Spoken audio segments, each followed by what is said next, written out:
The tarsal bones are 7 in number. They are named the calcaneus, the talus, the cuboid, the navicular, and the medial, middle, and lateral coniferums.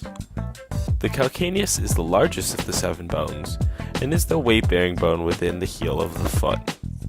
It lies inferiorly to the talus and articulates to form the subtalar joint. It is strongly bound to all the other tarsal bones by ligaments and is the largest bone in the foot. The talus is situated above the calcaneus.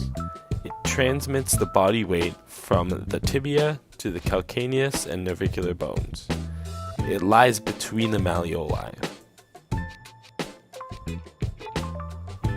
The talus articulates with the tibia and the fibula, forming the ankle joint, also known as the talocrural joint. The articulation between the calcaneus and the talus is called the subtalar joint, and the navicular as part of the talocanavicular joint. The navicular lies anterior to the head of the talus. The anterior surface articulates with the 3 coniferum bones, forming the cuneo-alveolar joint. The cuboid is situated lateral to the navicular, anterior to the calcaneus, and posterior to the 4th and 5th metatarsal. It articulates with the calcaneus, forming the calcaneo-cuboid joint. It also articulates with the bases of the lateral 2 metatarsals, forming the tarso-metatarsal joint. There are 3 coniferum bones, medial, lateral, and intermediate. All 3 of these bones articulate with the metatarsals. In the anatomical position, the tarsals are superior to the sole of the foot. Tarsals are distal to the talus, which is the ankle bone, and proximal to the metatarsals. The tarsals are also inferior to the tibia and fibula. The tarsals articulate with the bones of the metatarsals, which in turn articulate with the proximal phalanges of the toes. The joint between the tibia and the fibula and the tarsals is referred to as the talocrural joint. The proximal end of the tarsals connect to the tibia and the fibula through the medial and lateral malleolus.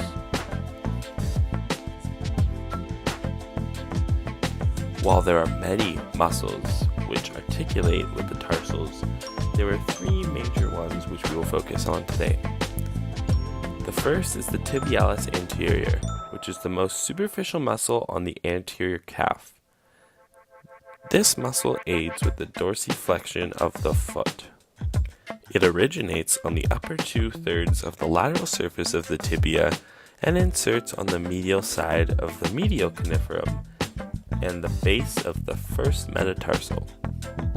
The next is the extensor hallucis longus, a powerful dorsiflexor of the ankle and foot.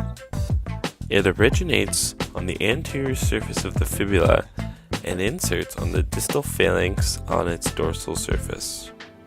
The last major muscle is the extensor digitorum longus, and it extends the lateral aspects of the 4 toes at the metatarsal phalangeal joint, and it also assists in the extension of the interphalangeal joints.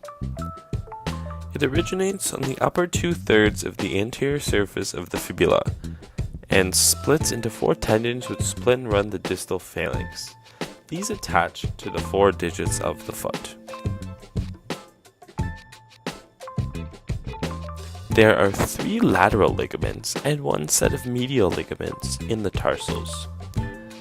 The first lateral is the anterior talofibular ligament, which attaches from the anterior aspect of the ankle to the talo and the fibular.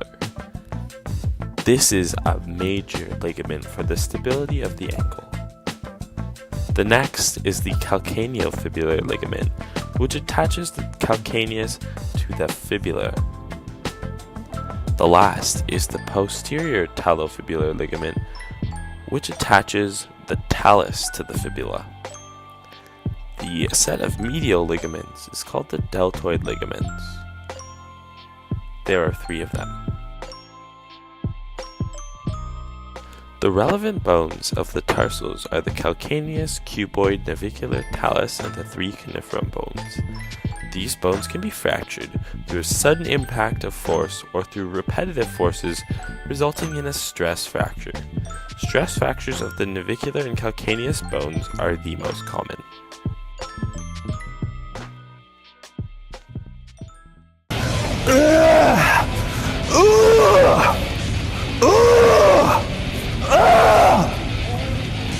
Oops.